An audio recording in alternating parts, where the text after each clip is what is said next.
Ready to go. I'm told we're not supposed to do anything. Somebody who else decided to be in the closet. So they're doing and recording. Sounds great. Okay. Good evening, all. Welcome to the new year and new class. Sue has been championing this book for a while. And I unfortunately have not yet had a chance to delve into it, but at John's suggestion, I read a number of reviews. And I told Sue that I was very interested in the book and know I would like it except for the ghosts. That the only ghost I do is the Holy Ghost. And she said she's got a lot to say about the ghosts, so we're in good shape.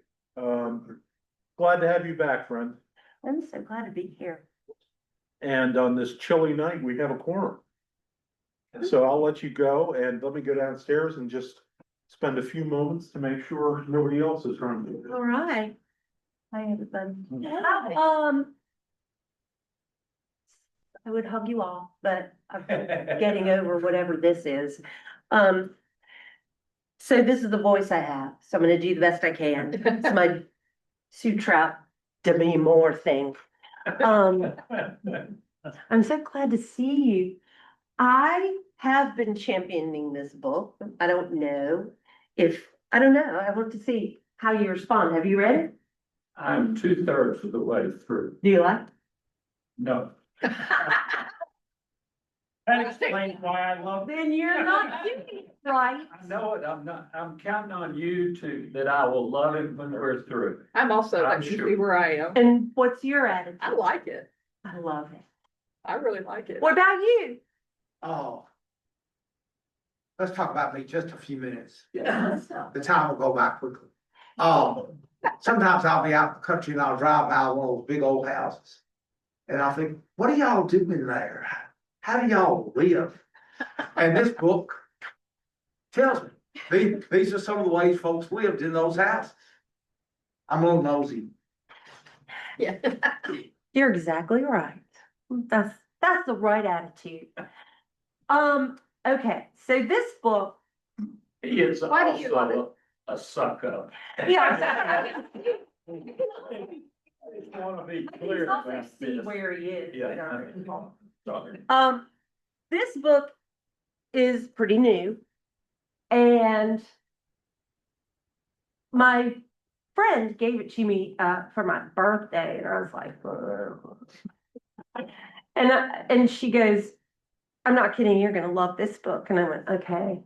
You know, because when people give you books, their heart is in the right place. And then I started it, and I think I got about 5 pages in text her and said, I want to marry this book. And so then we taught it we read it together in our alumni book club, and they loved it. And so now I'm doing it in a class, and they love it. And so I said, let's take a shot, because there's so much going on in this book. And, you know, I said, okay, so I'll be interested in what you think of this book. Tonight, I want to do some introductory stuff, and then by next week, let me see, if we could even get to, the book is if we could even get, I think we could do it. It's not hard, it's a fast read. It is. In my book, it's like page 93. It's right before the picture of the almanac. It reminds me a little bit of Lincoln in the Bardo. Yes. The voices, different voices. Very good. Yes, and in some ways, they're grappling with a lot of the same subjects. So let's do some introductory stuff, and I'll try to set you up, and then I'll try to talk John Bailey off the ledge.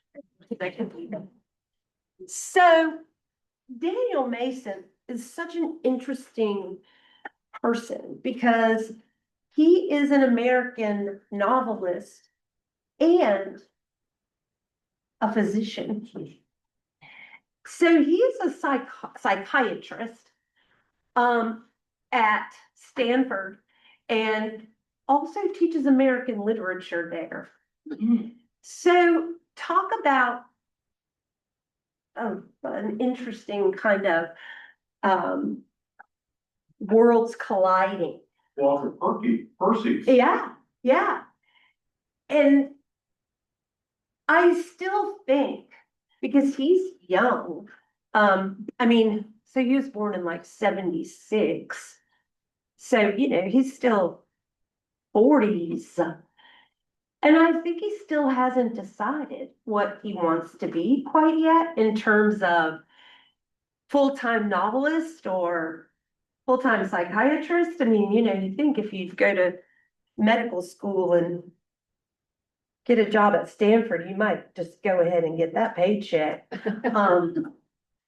And most people are arguing this is his breakout novel because he'd written a couple of others and he's got a new one. One was called The Piano Tuner, and then there's another one called The Winter Soldier that are much more kind of traditional in the way they come about. This book, and the reason I picked it is because it is this sweeping narrative that covers 4 centuries. And the conceit that it uses is this house that continues to evolve in the wilderness. But what you also get is Mason looking at the history of the country and the nation making of America. But what he's also doing in this really cool way that a lot of people might not pick up on as easily is he's also doing the history of American literature, which I find really fascinating. And then you've got, some ghosts in there. And we're going to talk about that. How how I have so many things to say about the ghosts. So the book was a smash hit, and was widely praised because of how inventive people thought it was. So John Bailey, tell me what you don't love. Postmodern. Yeah, I just found it. I mean, I'm pretty linear as I read everything because I'm not as smart as people in this room. So I just have to kind of think of things linearly. And it's not a linear novel, Right. really. And it took some reading to figure that out. So I did not find it readily engaging for that reason. I mean, to start out with this primitive couple in the woods running around naked and not even knowing what time it was, what the period when it was. Wow. Okay, now let's slow down. Okay. This primitive couple running around naked in the wilderness, not quite sure what the time is. Go ahead. That Dark stakes out. and I did. There are some context I mean, clues. yeah, exactly. That seemed a little odd to me. Yeah, it is. So. Because it seems I've heard this story before. Let's start in the beginning. Practically. That was a good. And What was your comment? Oh, I just said that there's some context clues. I don't feel qualified to comment on, I've only read the first chapter, like I've got. That's all you need. Chapter 2, but like I mean. That from the very beginning, I kind of got what was going on, and it was sort of this poetic style, which I found interesting, but it was hard to kind of grab a hold of right away. Hmm. which is the way I react to a lot of poetry. Like I kind of have to work my way into it. Mhm. But then when you got to the second part of, I guess, the first chapter, where it's the letter that the woman who was captured in the raid, that is what hooked me. And I have no idea what the rest of it's going to be like, but I Oh. loved that part. Yeah, so I just really liked it. Okay, you are all saying the right things. It is not a linear novel. Sort of. And what I mean is, it is linear in the sense that he begins with the American Puritans. So he's starting with, the colonial period in New England, and then he comes right up to the present. But you don't get a clear narrative in terms of linear development.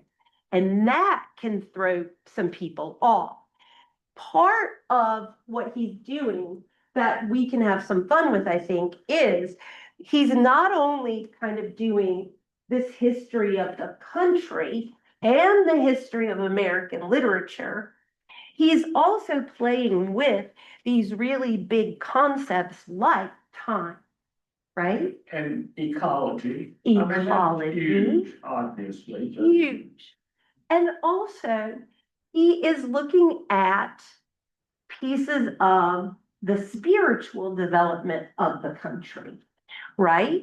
And you're going to get this in lots of ways that are super fun. I mean, he starts with a Genesis story, right?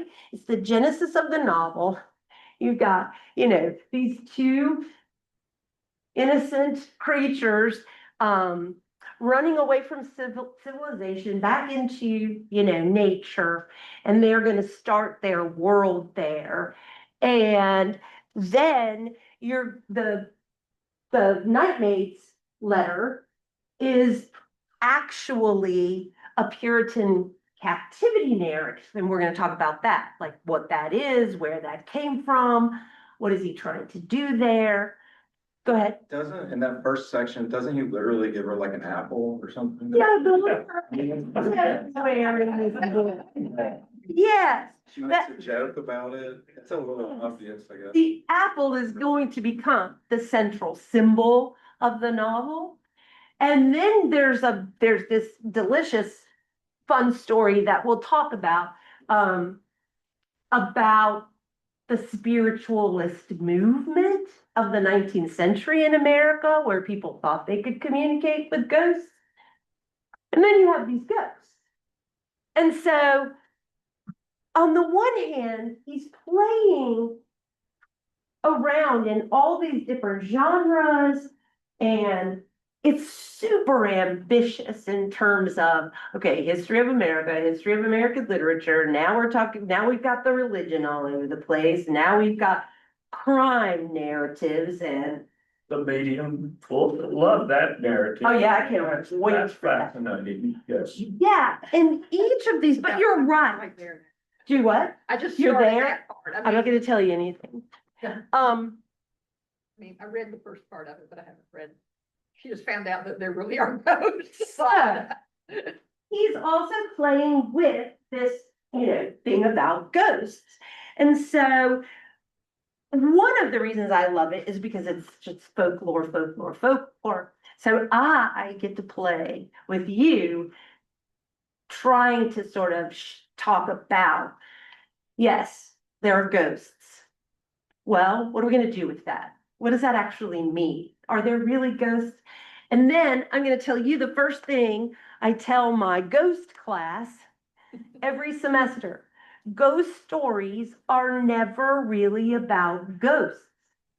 So we have to think about what's their function, why are they here, what is he actually trying to get at, and how does all of this go together? And in some ways it goes together and fits nicely into this space because he's asking questions about, is there a beginning? Is there a middle? Is there an ending? What happens when life as we know it ends? Well, here's what I learned. Here's what I think. but does anybody really know empirically? And then what about the world we're in and the world we leave behind? And so it is a novel about conservation and about ecology. What are we doing? Once we step into the fallen world, what footprints are we making and what do we leave behind? And so you'll have to kind of see how that works out. This book got tremendous reviews. Here's what Mason said. So he had a fellowship during COVID. He's from California. And he decided he was gonna write a book, spend a year in the wilderness of Maine, and see if he could write this book. And when he got there, he had some vague ideas of what he wanted to the ideas he wanted to play with. But when he got there, he realized that in living in California for so long, he had forgotten about seasons and about change and about how the world around him changed seasonally.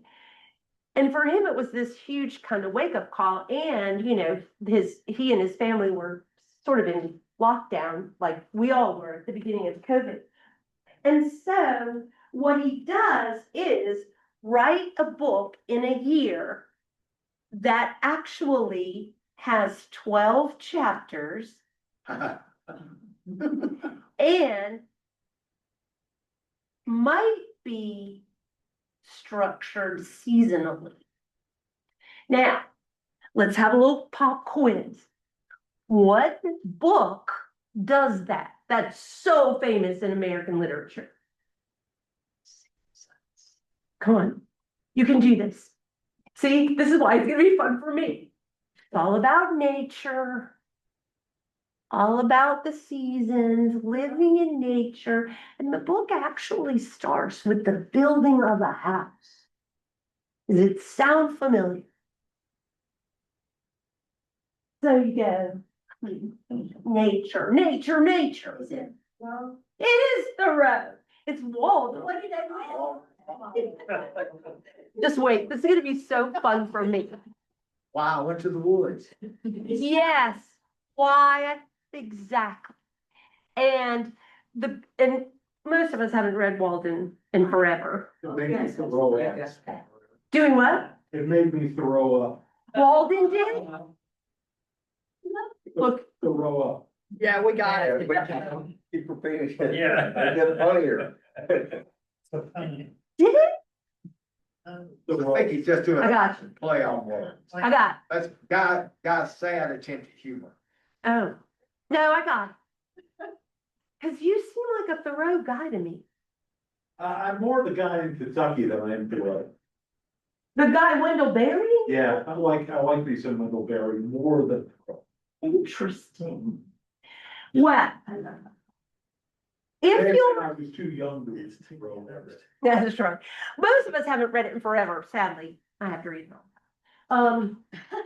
But in that book, which becomes sort of one of those great canonized pieces of American literature, it is a book about retreating from society, going back into nature and trying to live there. And it starts with Thoreau thinking about what is a house? What is a house? What does it mean? What does it do? And this book starts in a very similar way.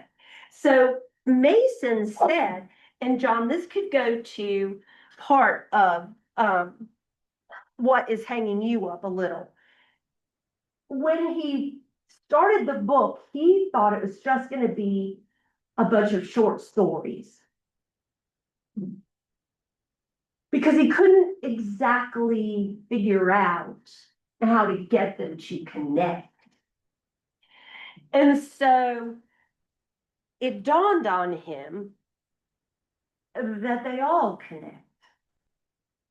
But then we have to do, as readers, the job of filling in those gaps. Like, how does this connect to this and this and this? And so for him, the house becomes the conceit that repeats itself over and over and over again. And in American literature, from the Puritans forward, the home becomes the central symbol in American literature, the home, and what it means. And then in ghost lore, that's the branch of folklore that looks at ghost stories, the central story of all ghost lore is the haunted house. So then we go, okay, good, whatever. How does all of that go together? Would you agree, excuse me, that, and this, you're actually being very helpful. Yeah. I'm surprised. I know. But you know, I can see the short story, several, you can see that clearly in the narrative to me. Mm-hmm. And the connectivity, I get that with the house. Mm-hmm. But the actual connection between some of those stories is a very attenuated at best. Mm-hmm. At best, they're not all related people at all. Yeah, Some of them are, but not all of them. that's right. And so how that comes together is interesting, challenging. Yes. You are not wrong about any of that. And I think what he's asking is, well, what does connect us as a culture, as human beings, as, Americans? What connects us? Is there something here, and we've talked about this a million times, in American culture, what is our identity? Can we define it? And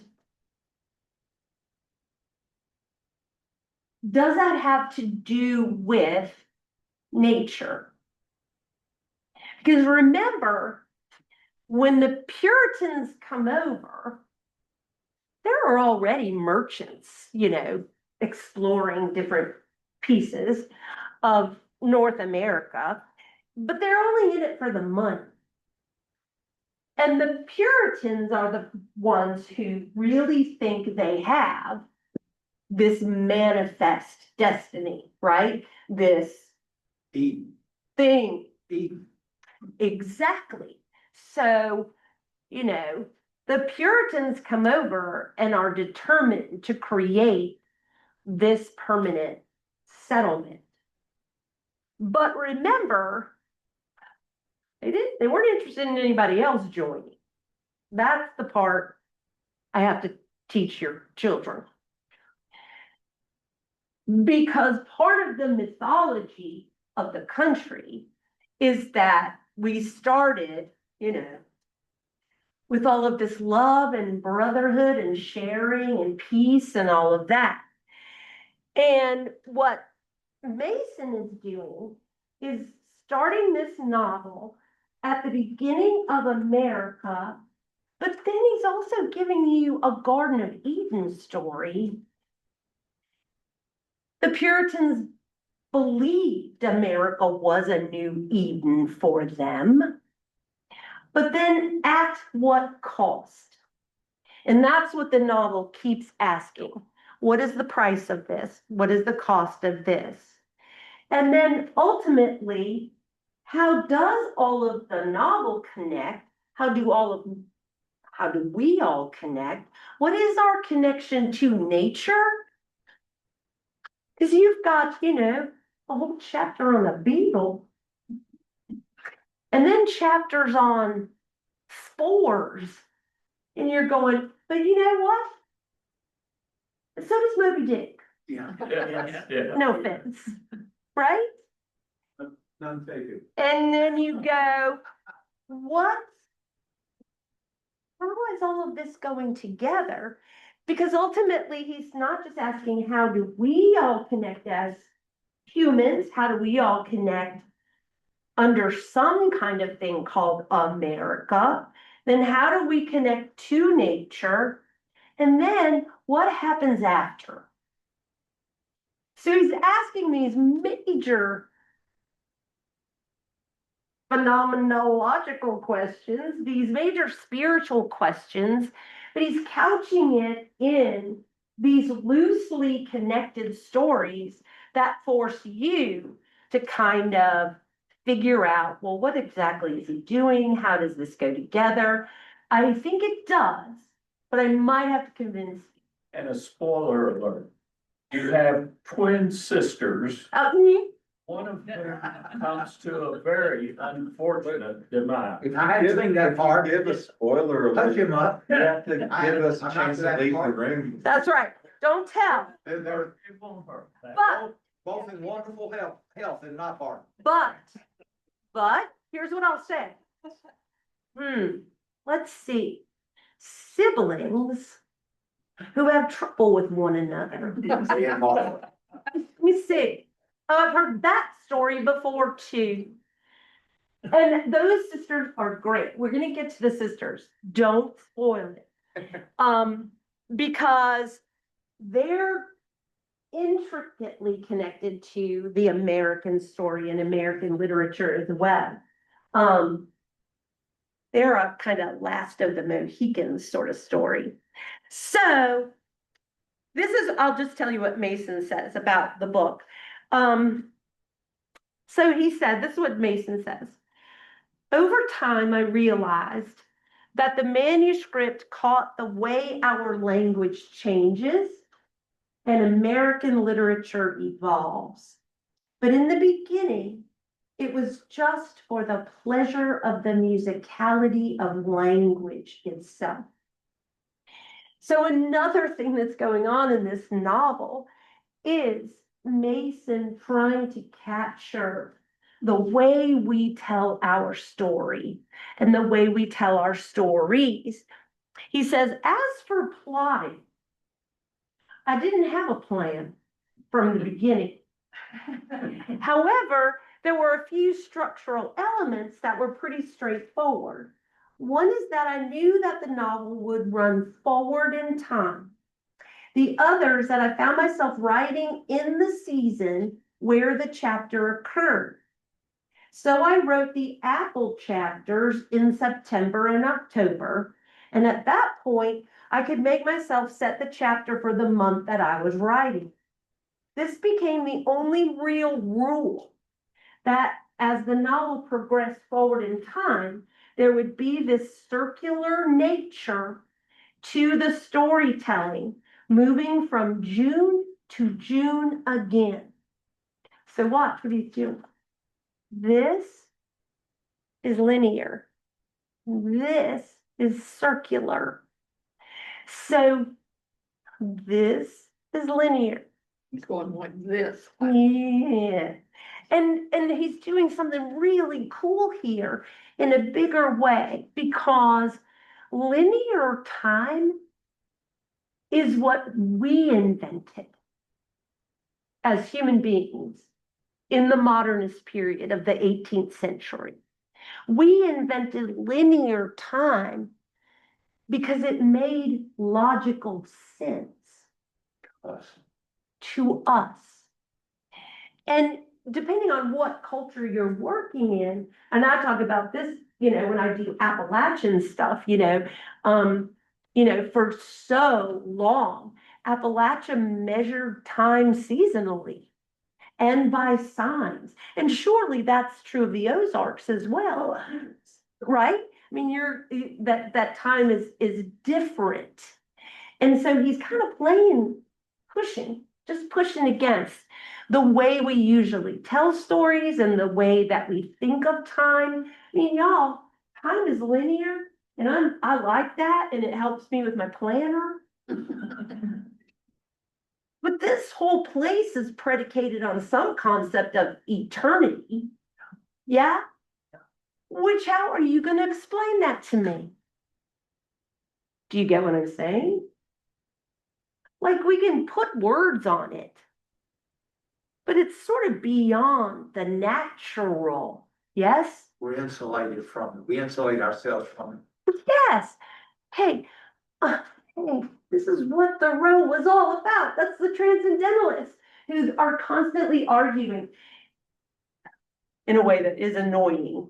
Because when guys said, I throw up, I was going, oh yeah, they are nauseating sometimes. That's what the transcendentalists were trying to argue, is that we're so bogged down by real time. Emerson's the one who says, we need to be a transparent eyeball. What? And this makes people very uncomfortable, right? Because you're going, what, you weirdo?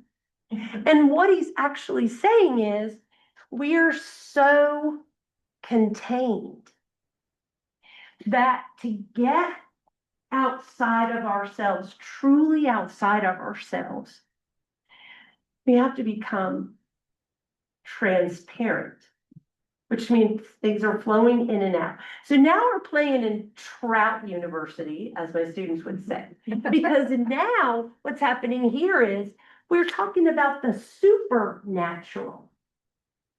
Because the supernatural simply means beyond nature. Yes? God is supernatural. In pop culture, for so long, we thought of supernatural as, oh, it's got to be scary, it's got to be spooky, it's got to be bad. When actually, he's from the beginning of this novel, he's going, okay, I'm starting to get it now. What's actually connecting here is how the world works over and over and over again. And as I tell my freshmen, there are no new stories. There are no new stories. Over and over and over again. So he starts this novel with this tiny little, chapter, where one, they had come to the spot in the freshness of June. Chased from the village by its people, following deer path through the forest, the valleys, the fern groves, and the quaking bogs. Fast they ran. Steam rose from the fens and meadows. Bramble tore at their clothing, shredding it to rags that hung about their shoulders. They crashed through thickets, hid in the tree hollows and bear caves, rattling sticks before they slipped inside. They fled as if it were a child game, as if they had made off with plunder. My plunder, he whispered as he touched her lips. They laughed with the glee of it. They could not be found. Who are these people? And the writing is so lushy, right? And they're frolicking around in this way where you're going, hold on, they were nature's wards. Now, he told her, they had crossed into a realm. Lying beneath him in the leaves in the low hollow of an oak, she arched her neck to watch the dusted boots and leather scabbards swinging across the wormy ceiling of the world. Okay, so these two are having a moment. They were young and they could run for hours, and June had blessed them with her berries, her untended farmer's carts. So, what? That untended farmer's carts, what a great line. It's so romantic American literature. So you begin the story with these two people who are coming. When we meet them, they are just like two little puppies, aren't they? utterly innocent, just getting back to nature. They are chased out of the town. They met in all of the places, church. She had known of him, been warned of him, heard that he stirred up trouble back in England, had joined the ships only to escape, fled Plymouth, fled New Haven, to settle in a hut on Springfield's edge. They said he was ungodly, consorted with heathens, disappeared into the woods to join in savage ritual. She likes bad boys. Okay. So here's where we are. Go ahead. I rest my case. Okay. Because right there in those 3 or 4 pages, we, through this writing, have touched primitive nymphs, church, a cart, Uh-huh. totally out of context. It just, I mean, that just flies all over me. What Okay. is going on? So here's my response. Yes. So when I picked up this book, I got to, the second page. And it says they had met in all places in church. And then I saw the word Plymouth and I went, hold on. And then what I realized is, holy cow, she had met him in church. He'd escaped. He'd been thrown about. She'd been warned about him. And immediately, and I will admit, I love a Puritan. And I teach it all the time. So things started dinging immediately for me. This is what we call reader response in theory, because I went, what is going on here? Because the first page, I was going, oh no, who are these people? And all of this flopping around and this romantic language, this is so not up my alley. And then I got to, they met in church. And then within 2 more pages, you realize these two are running away from church. And that made me curious. And I immediately went, what is this thing? And that becomes, for me, the central question of the novel. What is this book? Because it's a mess. And then quickly you get to, well, let's see, was he a soldier? Was the Revolutionary War going on, or was it pre-revolution? Preaching Indian You War. get into. Preaching Indian War, So John. listen to yourself. I'm hearing you, but. You're saying all the right things. He's romping you through all of that. What we start with are some Puritans. Now, I don't want to get bogged down here because I'll get all worked up. You got the cranberry bog? The Pilgrims, this is how you can tell who hasn't done their homework. The Pilgrims are the original group that come over on the Mayflower. There's only about 30 of them. And it's 10 years later that the Puritans come over. They are not the same group. The Puritans end up they get meshed together because religiously they believe the same. And You mean the Puritans and the Pilgrims get meshed together? yes, Oh, because the Pilgrims, they come over in 1620. And that's William Bradford, and That's the Massachusetts Bay Colony. that's the Puritans. So the Pilgrims are a tiny little group. have been from life, and English Correct. on the line, and then That is, and the Puritans come later. that's exactly right. And then, and so, you know, the Pilgrims are the ones who suffer through that first winter, and a bunch of them die, and they have Thanksgiving.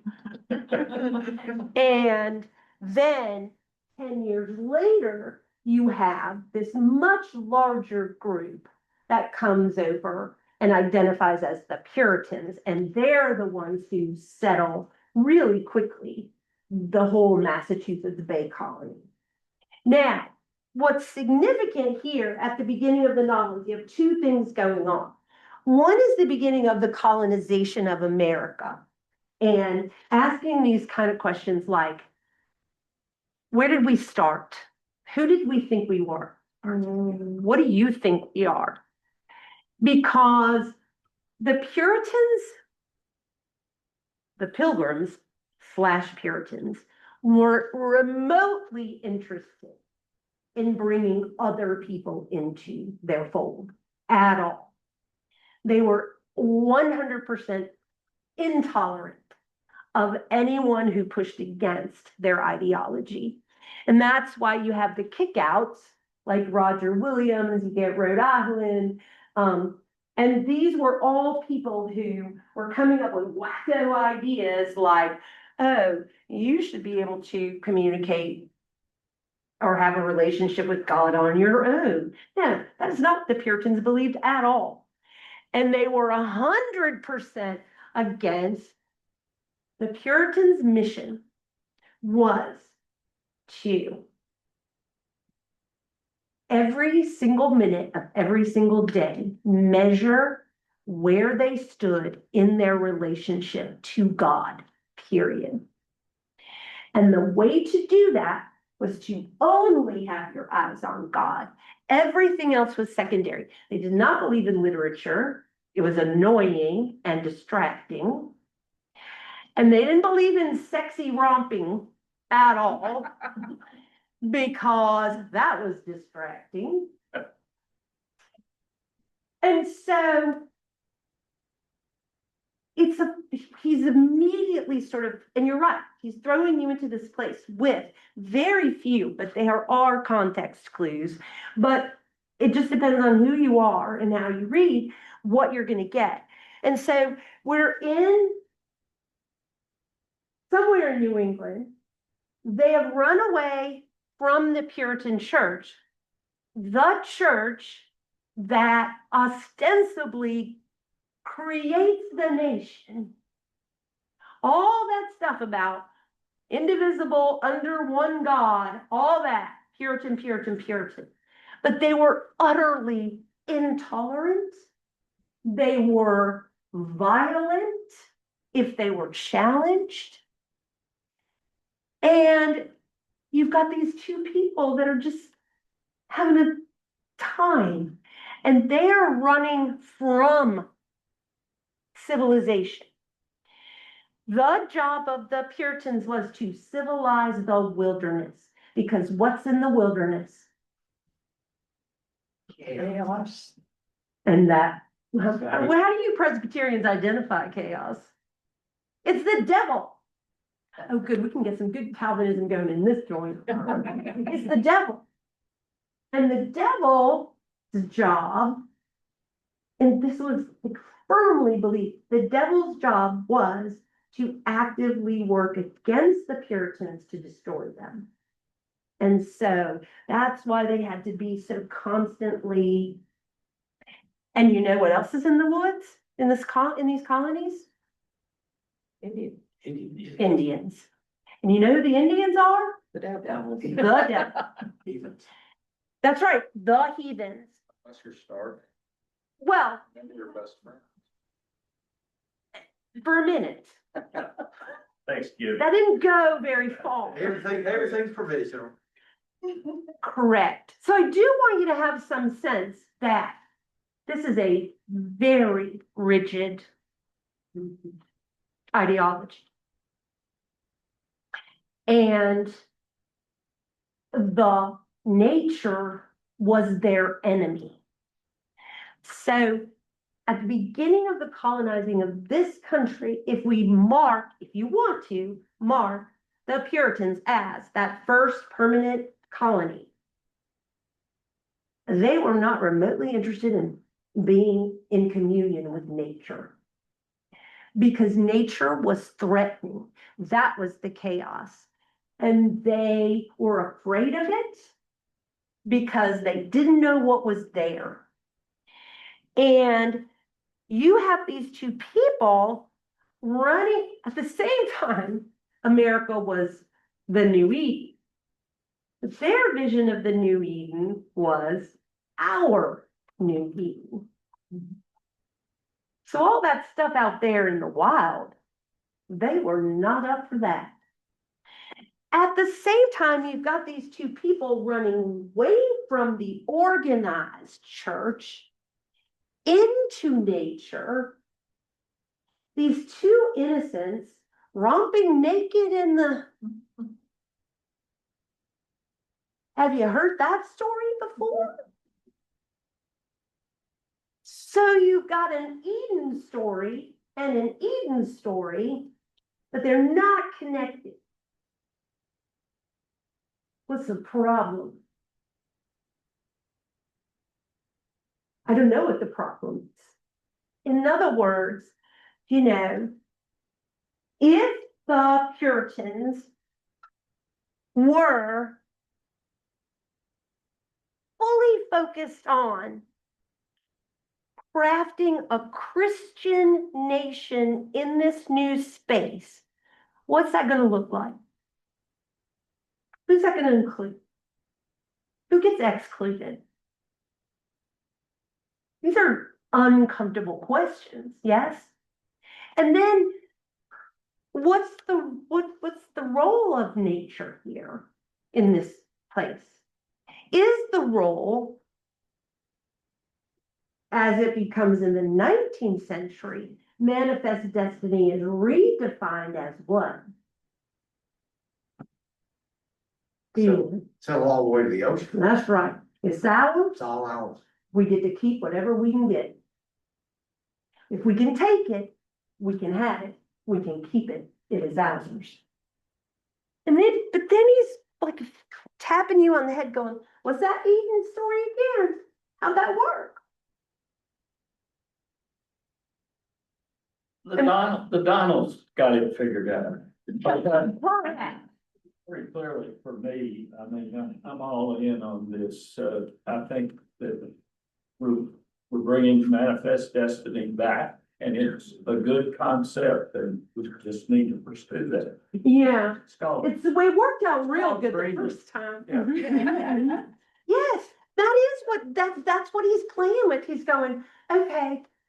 And listen, this is all the way through American literature. This is the Last of the Mohicans too, which we're going to get to with Mary and Alice. Interesting names. Listen,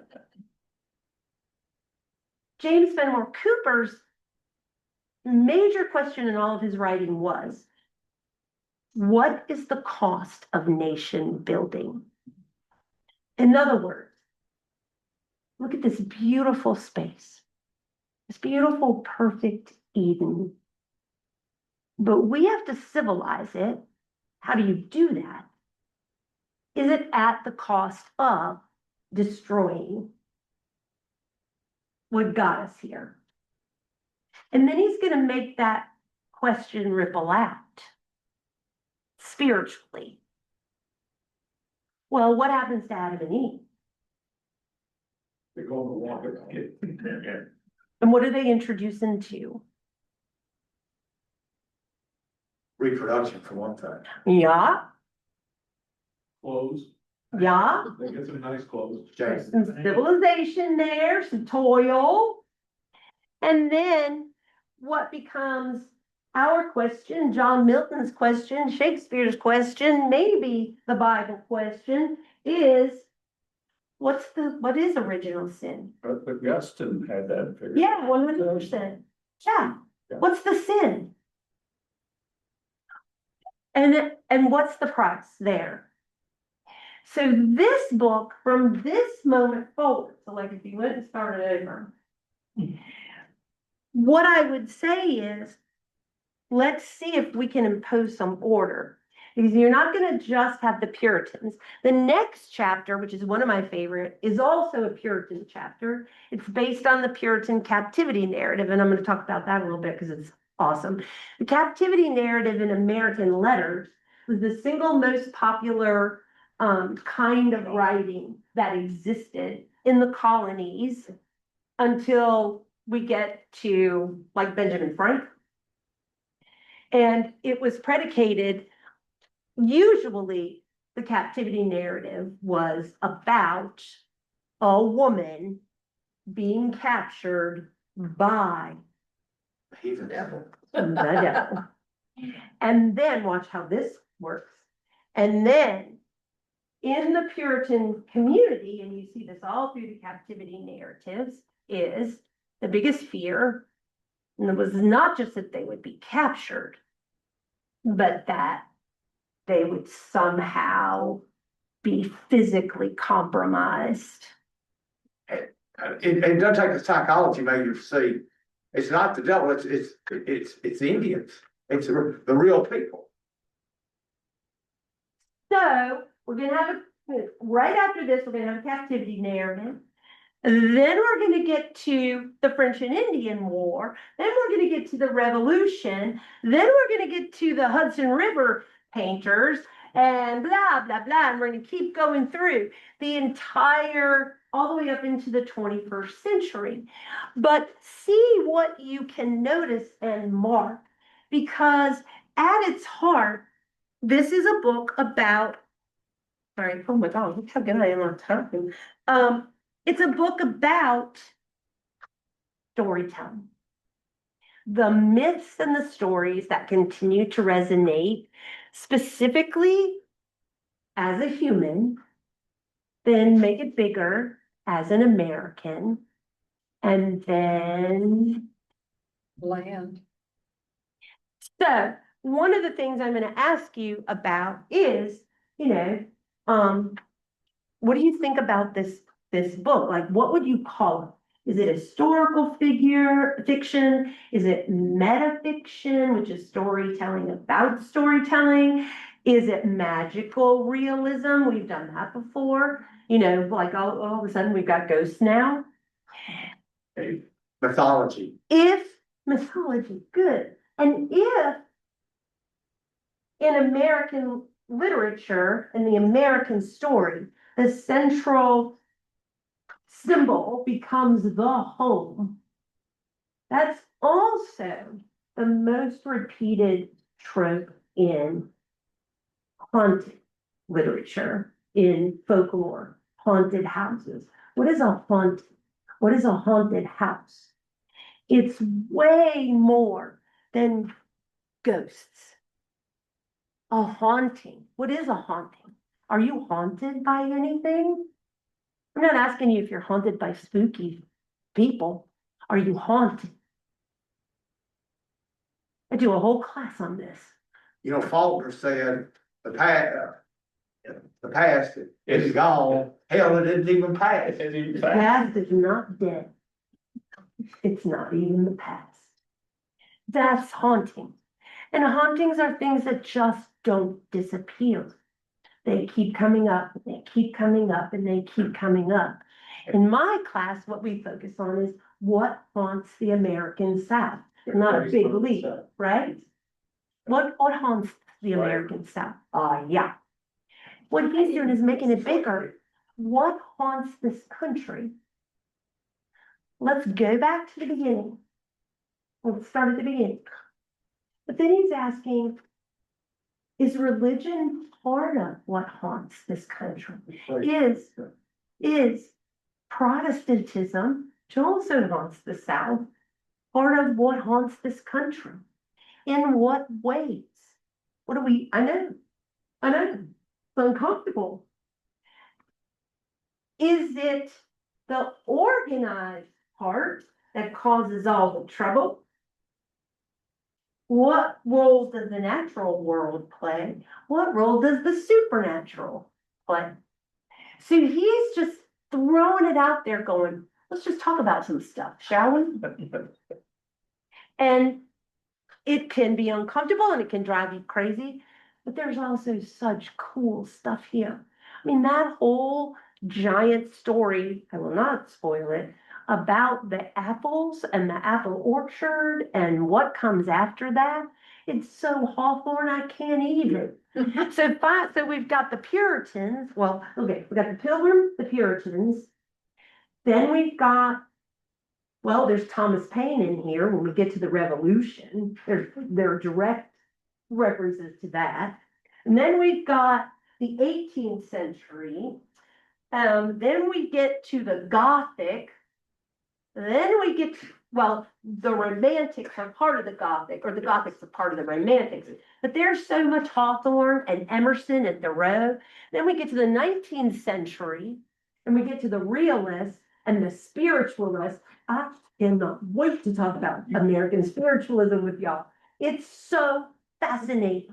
You have forgotten, you have left out Flannery O'Connor. She is not through this book. I haven't gotten to the 20th century. I'm still in the 19th century. And it comes all the way up, as you say, to modernism and postmodernism. In some ways, it's a book that says, are you ready for a ride? Giddy up. So I think we'll have fun because there are ways in which we can kind of push into individual stories, but then there are lots of ways to pull back and go, this is a big tapestry here. What threads are we gonna pull? May I recant? I wait to talk about the captivity narrative. I feel like I'm doing an American Lit class in 4 weeks. It'll be fine. It's just big. But we did Moby Dick. It's not bigger than that. It's just, do you remember? I mean, Moby Dick doesn't go together. It's all like this. It's a big mess. This is a big mess too.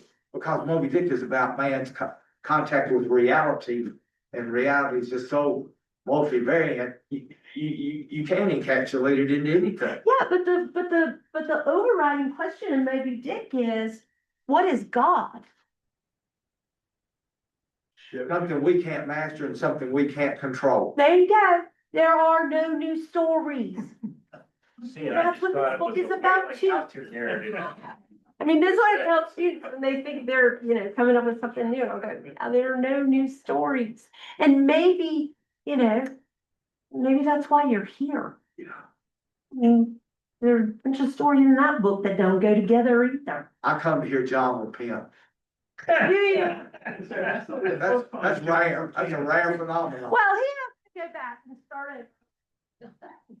So we've got until February 11th is our last class because, surprise, surprise, February 18th is Ash Wednesday. Oh, no. Comes very quick this year. I have got a board meeting in Atlanta next week, so I won't be here. I won't be here, so you all will be glad. No. I'm- You may. I am, first of all, I'm working up to a power thing.